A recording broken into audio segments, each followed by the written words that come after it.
entrevista ao vivo lá na Áurea Verdes, né, com o Bolsonaro ao vivo. Veja a entrevista e aproveita, entra no canal, se inscreva, deixa o like e compartilhe essa live. Vamos para a live. Você foi dormir chateado, mas foi dormir alimentado. O problema do agro é muito maior do que se pode pensar. As coisas que estão acontecendo no Brasil, é a minha opinião, o Celso vai dar dele muito mais embasada do que a minha, é programado. Quebrar o agro. Facilita uma mega reforma agrária e facilita um grande país, eu vou deixar de citar, né? Você sabe qual é, que tem interesse aqui, compra terras aqui no Brasil. Então, nós podemos viver sem muita coisa. Agora, sem alimentação é impossível. E a médio prazo, os preços dos alimentos continuarão subindo e a longo prazo, pode ter certeza, faltará comida no Brasil. Essa é a nossa grande preocupação. Satanizaram, demonizaram o homem do campo, a chegar a esse ponto que está hoje em dia. Muita gente pensa, aí na base, né, que está nos ouvindo, que o pessoal do agro é um pessoal que está vivendo uma ilha da fantasia, todo mundo bem de vida. Não é isso. Há uma diferença entre a política que eu adotei no meu governo e a política adotada agora, que está levando o caos, a falência, a quebradeira do homem do campo. Então, basicamente, a entrevista é por aí. Repito, um reflexo direto no arroz e feijão que todo brasileiro vai comer daqui a pouco, ou quase todo, né? Vai comer daqui a pouco por ocasião do almoço. Presidente, eu agradeço a oportunidade e a dica que o senhor nos dá, e ouvimos agora então, ele é escritor, palestrante, consultor do agronegócio, Celso Ricardo é o nosso convidado. Celso, bom dia, obrigado por aceitar o convite. Bom dia, Pittoli, bom dia, presidente Bolsonaro, é uma honra e um prazer estar com vocês, eu espero que... O Ricardo é o nosso convidado. Celso, bom dia, obrigado por aceitar o convite. Bom dia, Pittoli. Bom dia, presidente Bolsonaro. É uma honra e um prazer estar com vocês. Eu espero que ao longo dessa entrevista a gente consiga colaborar, levando mais a fundo esse assunto que o presidente Bolsonaro levantou, que é preocupante. Esse atual governo está demonizando, né, o nosso setor, principalmente o produtor rural. Nós estamos vendo Esses dias o governo está acabando com o Brasil, está acabando com a economia, está acabando com o mais pobre, está acabando com os aposentados. Então, na hora realmente, meu irmão, de o Brasil voltar a sonhar, né? Com esses larápios no poder, como o Lula está acabando com a dignidade do povo brasileiro. Então, você que está entrando nessa live, Bolsonaro ao vivo na Área Verde, Áurea Verde Brasil. Se inscreva no canal, deixa o like e compartilhe ao vivo essa live. E, consequentemente, o povo brasileiro com menor poder de compra vai sentir muito mais no bolso ainda, principalmente as questões ligadas, né, à condição alimentar. É preocupante o que estão fazendo, mas nós temos que fazer a nossa parte e começar a levar esse assunto mais adiante para esperar medidas, seja por parte, né, do nosso presidente, né, que eu espero muito que ele volte para o governo do país, e todos aqueles que podem nos ajudar nessa luta para proteger o campo e, a partir daí, a gente conseguir, né, estabilizar os resultados de buscar uma melhor condição para quem produz o alimento, que é o produtor rural brasileiro. Celso, a minha primeira pergunta, aí, presidente, em função inclusive do áudio do Celso hoje pela manhã, a minha primeira pergunta é, hoje o produtor, o homem do agro, ele paga para trabalhar, Celso? Pittoli, a afirmação é essa. O produtor rural, se nós levarmos em consideração hoje o que se gasta para uma safra, que está em torno de 1,4, 1,3, 1,4 trilhão por safra, se nós considerarmos todo o endividamento do produtor rural brasileiro, nós vamos estar na faixa de 1,2 trilhão. Então, o endividamento, considerando custeio, né, investimento e comercial, ele está muito próximo. Ele não poderia estar tão próximo do custo total da safra. Então, a resposta para ti é essa. O produtor rural brasileiro está pagando para produzir. Se nós analisarmos hoje, está em torno de 70% a 75% dos produtores rurais brasileiros endividados. Então, é um risco muito grande para um país com tanta capacidade e competência de produção. O nosso produtor rural brasileiro é muito competente, mas as condições de viabilidade econômica e financeira hoje estão colocando eles praticamente no fundo do poço, Pittoli. E a população brasileira vai sentir isso aí, como já está sentindo, né?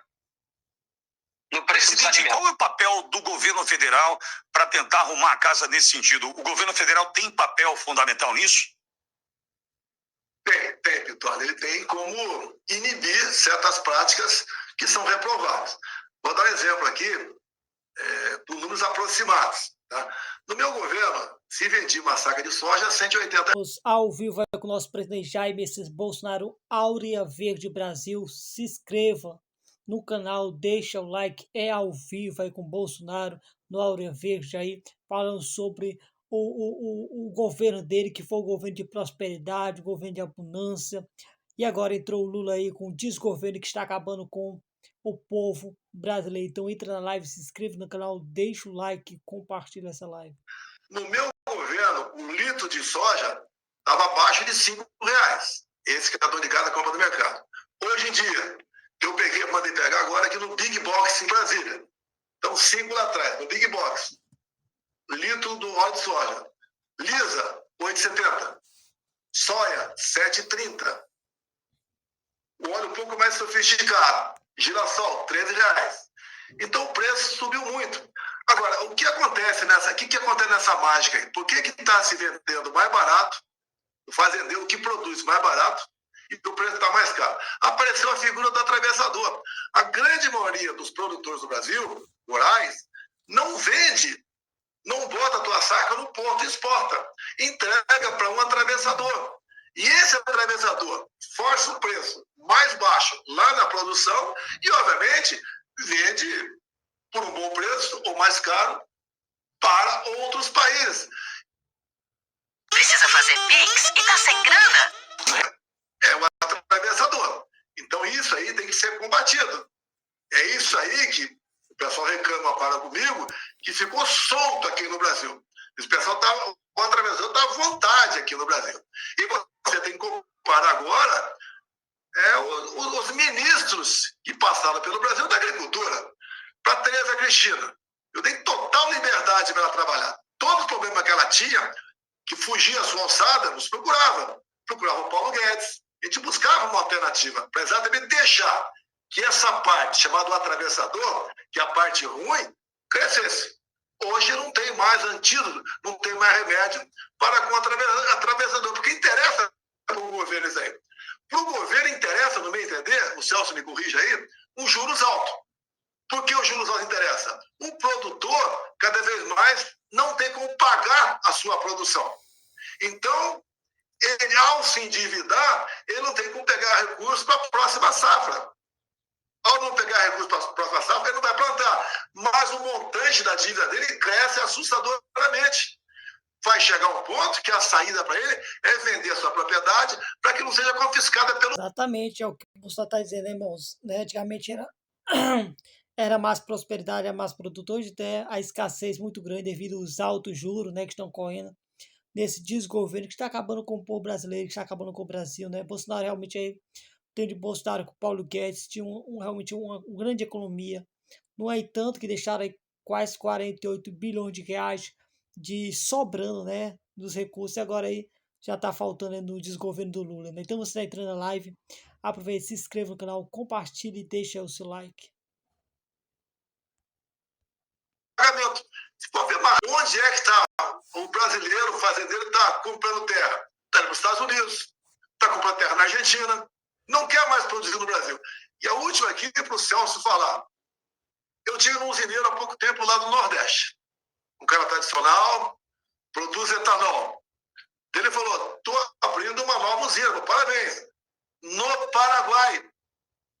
Aqui você não tem mais segurança jurídica. A questão do marco temporal deixou de existir. Apesar de estar claro na Constituição, deixou de existir. Esses problemas você não tinha no meu governo. Agora, o que querem nesse bolo todo, já que o Celso tocou no assunto? Querem me tirar do tabuleiro político do ano que vem. Não é que eu sou o salvador da pátria. Não basta você ser uma pessoa extremamente competente. Você tem que tomar algumas decisões. E muita gente não toma a decisão. Chega na presidência, ou no governo de estado, ou na prefeitura, e não toma a decisão. Não quer peitar certos problemas. Nós peitamos muita coisa lá atrás. Faltou fazer alguma coisa? Faltou. Você não vai querer que a gente seja 100% e resolva todos os problemas. Agora, nós, pessoal do agro, gosta de mim por quê? Porque eu dei garantia para ele. Eu tinha segurança jurídica, o MST não funcionava, nós titulamos 420 mil pequenas invasões, tiramos a força do MST, então o grande problema está aí. Agora, a curto prazo, já estamos vivendo esse problema. O Brasil vai quebrar. Ao agro quebrar, não é que vai estar cara, não. Vai faltar arroz e feijão no prato de todo mundo. Exatamente, o que o Brasil tá indo aí, meu, essa roubalheira toda aí, meu, vai realmente quebrar, vai faltar alimento para todo mundo. Realmente o que diz Bolsonaro é verdade. Então você está entrando nessa live ao vivo com o Bolsonaro, no Áurea Verde, se inscreva no canal, deixa o like, compartilhe, meu nome é Comprar um Santos, seja bem-vindo a este canal oficial. E também tem os oligopólios, né, Celso, atrapalhando isso tudo, né? Olha, Vitório, um dos maiores problemas que o Brasil tem hoje foi bem esse levantado pelo presidente, os atravessadores e os oligopólios. No Brasil, a pressão que eles fazem estão muito ligados às indústrias, né? E eu posso citar até aqui, por que não, o próprio grupo AMAGE, né, do antigo senador, do ex-senador e também ex-ministro da Agricultura. E por que eles atuam dessa forma e eles têm tanto poder? Vamos lá. O produtor rural, seja na safra de soja, milho, na trigo, arroz, nas condições financeiras que ele se encontra, descapitalizado, ele precisando manter o giro, muitos deles estão sendo financiados pelas essas grandes indústrias que fazem parte dos oligopólios. Então, na época da safra, todo o acerto fica para uma época da safra. Colheu, entregou nas indústrias, nos engenhos, e a partir dessa produção estar dentro dos engenhos, aí começa a negociação de preço, do pagamento da dívida para com essas indústrias, principalmente desses produtores que não têm acesso ao crédito oficial. Se nós partirmos de uma grande oferta de alimentos, obviamente que os preços vão lá para baixo. Então, existe uma pressão por parte dessas indústrias e dos oligopólios que plantam, beneficiam e vendem lá fora. Nesse momento de grande oferta, eles jogam os preços lá embaixo. O produtor endividado, ele precisa fazer o movimento, o giro financeiro rápido para poder suprir as dívidas, não lucro, as dívidas para garantir o acesso para a próxima safra. E nesse meio tempo, essas grandes indústrias, os atravessadores e os oligopólios beneficiam e conseguem uma grande margem de lucro na hora da comercialização. Então, essa condição está impondo tanto para o mercado internacional um bom lucro para esses atravessadores, e nós podemos pegar trades até multinacionais, bem como esses oligopólios dentro do Brasil, que estão ganhando muito dinheiro, e o produtor descapitalizado, que precisa comercializar e não tem estocagem física para poder esperar o melhor momento de mercado, acaba absorvendo prejuízo, e é nessa hora, somado mais as questões climáticas que vem trazendo muita quebra de safra no Brasil, muita quebra da produção, o endividamento só aumenta e o produtor, literalmente abandonado pelo atual governo, não tem para onde recorrer. Presidente, embora seja grave a questão de faltar comida na mesa, eu queria que o senhor falasse, por gentileza, presidente, outras consequências, porque a gente está falando de um setor que representa algo em torno de 30% do PIB. Essa quebradeira em especial dos pequenos e médios, o que pode representar para o Brasil também, presidente? Olha só, a Mega Sena está acumulada, na casa de 60 milhões de reais. Vamos supor que você, ouvinte, ganha na Mega Sena amanhã. Eu te pergunto, você vai comprar uma pequena fazenda ou uma terra para você? Não vai. Só se você tiver maluco. Não compensa mais você investir no campo. Não é choradeira, é uma realidade. Quando você não investe no campo, você produz menos. Quando se fala em soja, por exemplo, em milho, alguns não dão muita bola para isso. É para exportação em grande parte. Primeiro que não é verdade. Tá? Agora, soja, milho, vai da produção de galinha, a carne de frango, ovos, carne de porco, falta para tudo. E quando se começa a produzir menos, tem outro fator importante. Menos oferta de soja e de milho, o preço vai subir aqui dentro. A galinha fica mais cara. Você já está com dificuldade nos ovos. É até bom relembrar. É verdade, o ovo tá esse preço todo, né? Tá caro, imagine o frango, como é que não tá, né? Já começa pelos ovos, né? Que era o alimento básico do brasileiro.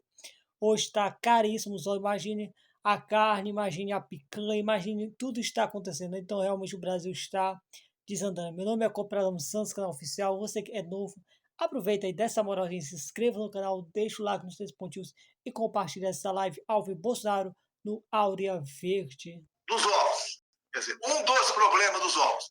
Quando o atual ministro da Agricultura o Fávaro resolveu, via portaria, orientado pelo governo federal, carimbar a data de validade nos ovos. Ou seja, você comprar um ovo no carro do ovo ou na feira, ia ter o carimbo. No supermercado, não precisa ter carimbo. Então, o pessoal que tinha 5 mil galinhas, 10, 20 mil galinhas, o que ele viu? Eu vou aumentar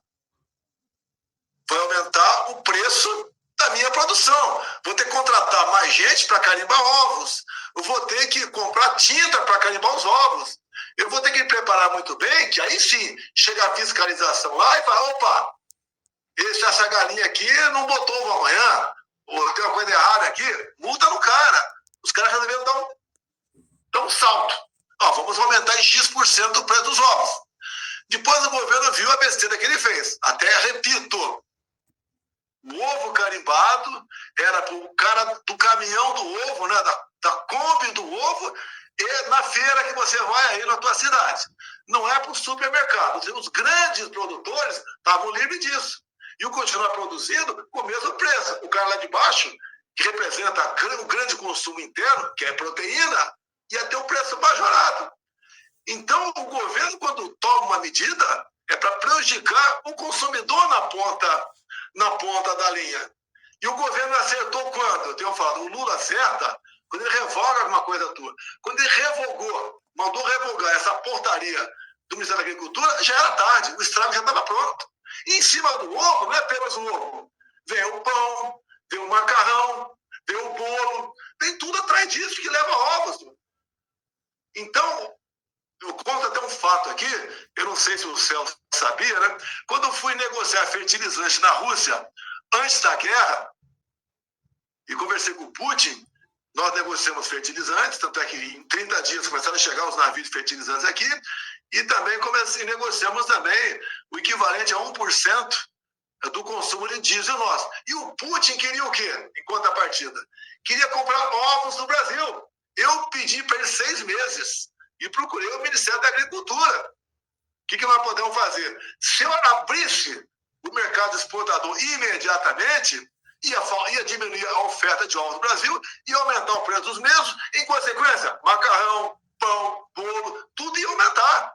Bem, esse assunto não foi para frente, que na semana seguinte da minha visita ao Putin, houve a invasão lá da Ucrânia. Então tudo ficou suspenso. Ou seja, se esse atual governo fosse fazer uma negociação lá, ele ia botar para vender agora, não ia dar bola para quem está aqui dentro, não. Se vai faltar, não vai faltar, vai aumentar, não vai. Eu sei que eu sou do livre mercado. Nós íamos vender ovos para a Rússia, mas pedir um prazo para a gente poder aqui. É a pura verdade que você está falando, o aumento dos ovos está muito caro, muito caro, muito caro, muito caro, ninguém aguenta mais pagar tanto caro, até por causa desses governos aí, mano, esses governos aí, né, sempre quer colocar com o Bolsonaro. Bolsonaro fez um ótimo mandato, né, realmente ajudou os pobres, necessitados, e esse desgoverno está fazendo ao contrário, está acabando realmente com os pobres e aposentados. De ovos, de forma consistente, vamos exportar bastante. Até o número bacana, né? Não é chute, não. Você vai no Google aí. O Brasil produz por segundo 1.700 ovos. Pô, é coisa que a gente não consegue imaginar. A coisa de ovos produzidos no Brasil. Mas você não pode. A Rússia, que tem uma população aí, 150 milhões de habitantes, um pouquinho menor do que a nossa, o consumo deles é grande. Aqui você não vive sem ovos no Brasil. Até o pobre, né? Há pouco tempo falar, minha alimentação básica, minha proteína são ovos. E agora o ovo, em média, ultrapassou R$1 a unidade. Então estamos chegando a esse ponto. E mais grave ainda, eu vou só dar um toque, depois eu converso de forma mais aprofundada. O Brasil está na iminência de começar a vender terras para estrangeiro. O projeto já passou no Senado, está na Câmara. Se isso for aprovado, é o fim do Brasil. No próximo bloco eu falo sobre isso, Vitória. Perfeito, presidente. Aliás, é importante tratar desse assunto porque inviabilizando a produção e quem produz, né, Celso, entendo eu que o Lula já está vendendo as terras do Brasil para a China, né? Então realmente a carruagem está desandando, o Brasil está desandando, a economia está lá embaixo, né? Realmente aí é um absurdo que está acontecendo no Brasil e no mundo, né? Realmente aí é lamentável a situação. Vai ser chinês. Daí a gente começa a ver. Vamos supor, em Ribeirão Preto, está uma fazenda aqui, de um brasileiro, vizinho dele, uma fazenda comprada por um chinês. Qual vai produzir mais barato? Vai ser o do chinês. Até porque eles trabalham 12, 14, 15 horas por dia. Daí vai o brasileiro falar, não, eles vão se submeter à legislação trabalhista no Brasil. Olha, pessoal, isso aqui é Brasil. Vai gente lá fiscalizar, não é todo mundo, né? Mas que vai conversar com os caras. Vai conversar num cantinho com os caras. Eles vão vender muito mais barato. Ele vai pegar a fazenda do brasileiro e vai tornar inviável o preço do que está sendo produzido lá, porque o cara não pode baixar mais o preço, senão ele quebra. Já está hoje em dia, está quase se pagando para produzir. Então, essa questão de vender terras, eu conversei na época com o Arthur Lira, presidente da Câmara, o pessoal critica muito, mas foi um grande parceiro meu, e nós conseguimos segurar esse projeto lá. Até eu falei na época, se a Câmara aprovar, eu veto. Mas depois vai para a possível derrubada do veto. Tem lobby de fora para ajudar a derrubar. E não vai faltar gente dizendo o seguinte, por que não vender para estrangeiro? É o fim do Brasil. Nós estamos falando de um setor que é encarregado. Na verdade, tudo começou. Do caminho, quem ganha é o atravessador. Então isso aí tem que ser. Deixando a live, aproveite, se inscreva, deixa o like, compartilhe essa live ao vivo. Uma parada comigo que ficou solto aqui no Brasil. Esse pessoal estava atravessando à vontade aqui no Brasil.